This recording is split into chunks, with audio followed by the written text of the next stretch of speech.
right now on Denver7 News at 6:30. A 360 debate on when kids in Colorado should start the school year.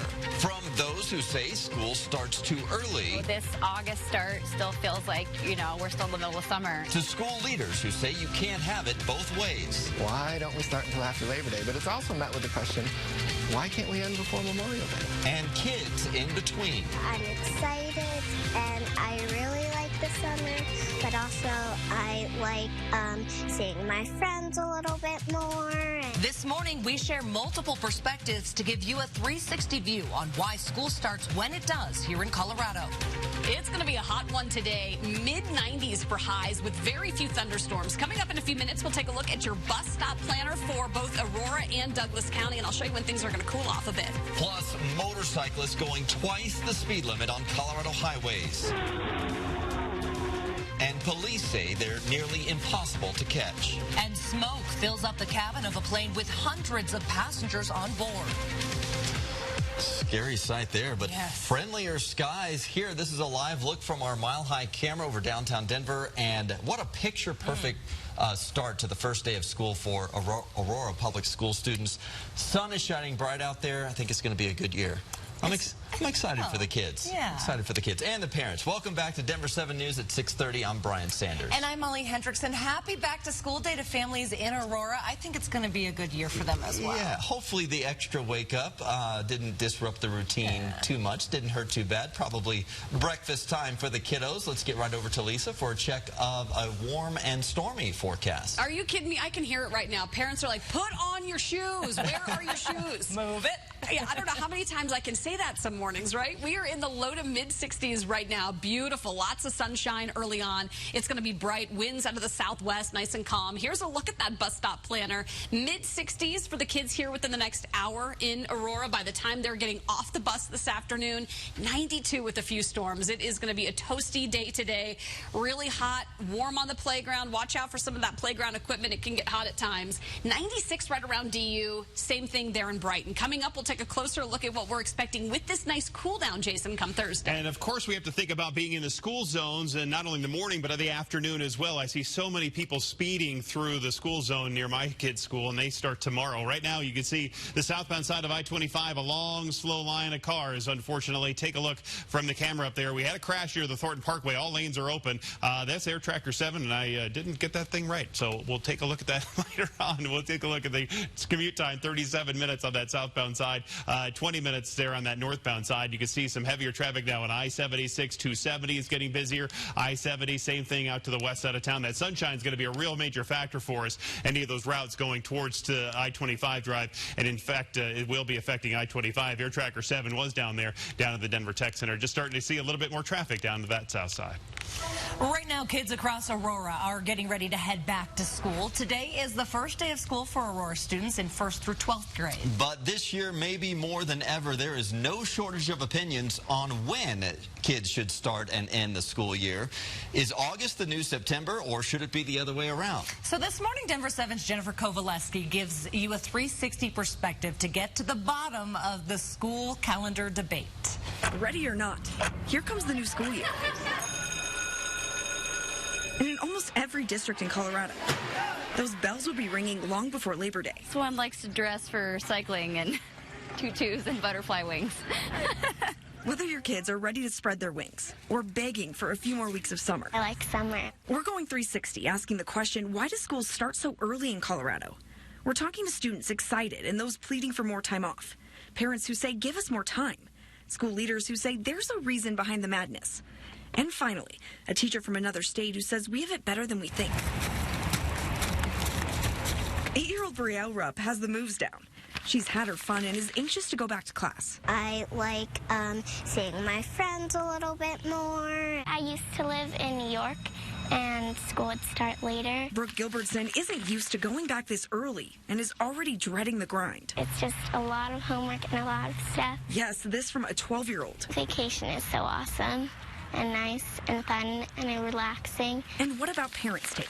Marique Fitzgerald's daughter is heading into kindergarten this year. She can't wait. She's really excited. But she says her preschool always started right after Labor Day, which is making her August 14th start date feel extra early. It feels a little early because I feel like summer sort of just started and it's still so beautiful outside. Here's where we need to ring the bell for a school calendar lesson. The community does a great job of giving us feedback about what they like within a calendar. Matt Flores is Jeffco's chief academic officer, one of the many voices behind the district school calendar. A lot goes into making the school calendar every year. Perhaps most importantly, the number of hours state law says kids must be in the classroom. At the secondary level, 1,056, and a certain number of instructional hours at the elementary level, 968. Regardless, he says they still get this question all the time. Why don't we start until after Labor Day? But it's also met with the question, why can't we end before Memorial Day? The answer is pretty simple. You can't have both. If you end before Memorial Day, which most schools in Colorado do, well, then you have to start before Labor Day. Go the other way around, like on the East Coast, and the school days drag into early June. It's definitely one of the biggest decisions and one of the hardest ones that we have to make every year. It was the same story more than a decade ago when Denver Public Schools threw out the same calendar debate. We've never had a shortage of opinions on how to build a school calendar. Another fun fact, Randy Barber with Boulder Valley Schools says there was a time when high schoolers took finals after winter break. Students, used to have to study over break and then take their finals when they got back in January, and that was kind of a mess. They hated that. Other factors at play here, snow days and vacation days during the school year. Districts who take a full week for fall break or at Thanksgiving will start earlier than other schools. In Boulder this year, barn construction is also holding things up.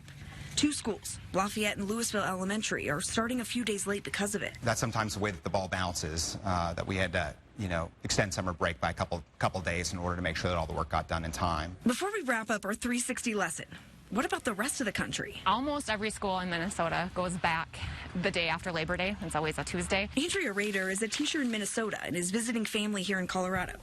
She says the grass isn't always greener. I think by August, sometimes it's ready to go back to school. Because in the spring, for us in Minnesota, our students are so anxious to get outside. A problem we don't have when the bell rings.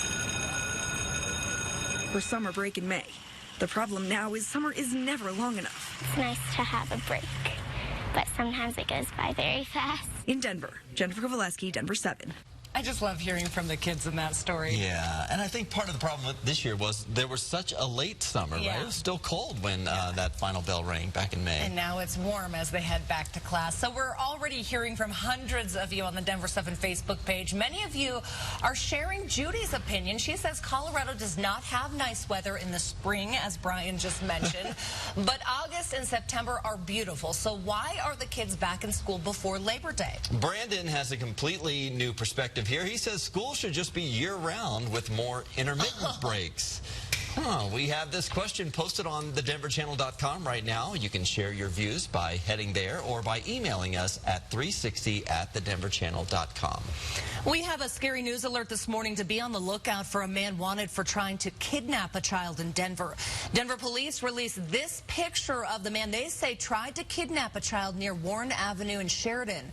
We're still waiting for answers from Denver police on if that child is okay. If you recognize this man, call police.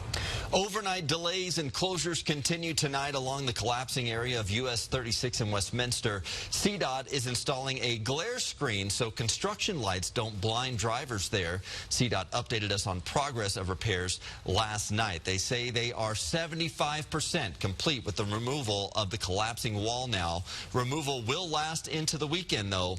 Once the wall is removed, crews will remove 4 feet of dirt below the wall and replace it with stronger material, and then that wall will be rebuilt. So this is something you probably won't see within the construction zone, but Denver police are looking into this video showing motorcyclists speeding down I-25. This happened near I-25 in the I-70 interchange in Denver. Very busy area, but police say with how fast these motorcyclists go, catching them to give them a ticket is nearly impossible. Oof, that'll make your heart stop for a minute. Concerned neighbors in Morrison did the right thing when they saw a mother deer shot with 2 arrows. They contacted wildlife officials, and now Colorado Parks and Wildlife has launched their investigation. Denver7's Liz Gilardi is live in Morrison. Since it's not hunting season, Liz, this is considered poaching. It is considered poaching, and that's why CPW is investigating. And I have to say, just being out here this morning, wildlife is very much a part of the community here in Morrison. We had a chance to see a mama deer and some babies just up the road, and that's why people are so disturbed by what happened, to think that a mama deer was shot by 2 arrows and a baby now does not have its mother. CPW is investigating, and the doe was found by a resident. We do want to warn you that some of the photos are disturbing. The doe was shot with 2 arrows, one in the neck and one in the gut. And when neighbors found her, she was still alive. The doe had recently given birth, and people around here were watching these babies grow up, and they're worried about the fawn's chance of surviving. They just love watching the deer, and so it's even more upsetting knowing that this baby won't have a mother. These are like our pets around here. I mean, we saw this doe when she had her fawns. They were like maybe hours old. Brought them through Barry's yard, right along the street where we're standing. And these guys, little guys, couldn't even hardly walk yet. And to know that they're not going to make it because their mom's gone is very distressing. And we've heard the same concern from residents here this morning as well, as they're pulling out of the subdivision. Everyone in the neighborhood talking about this. CPW could end up offering a reward in this case. It's something they're looking into. And the penalty for the person responsible, it could be a felony or a misdemeanor. Reporting live, Liz Gilardi, Denver 7. Unfortunate situation there. It will be a busy end of the weekend for live music in Denver, with several concerts downtown. So our venues are already setting up. Air Tracker 7 flew over Mile High Stadium, where the Rolling Stones will play Saturday.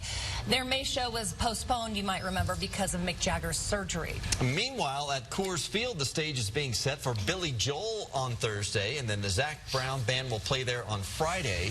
There's also the Backstreet Boys Thursday at the Pepsi Center. Oh, the Backstreet Boys, that caught Lisa's attention. Now, you know, Jason asked me my favorite Billy Joel song. Had he said Backstreet Boys, I could have rattled them off. Yeah.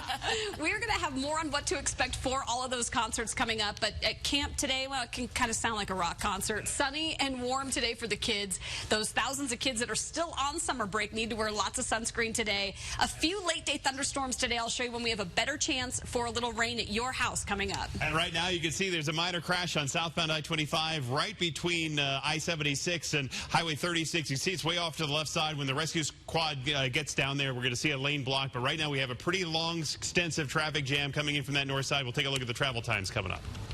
Well, visiting the happiest place on earth can really get expensive, but we have some secrets of the kingdom to help save you money. Plus, you'll probably see this video on your social media feeds today. What caused a plane's cabin to fill up with smoke?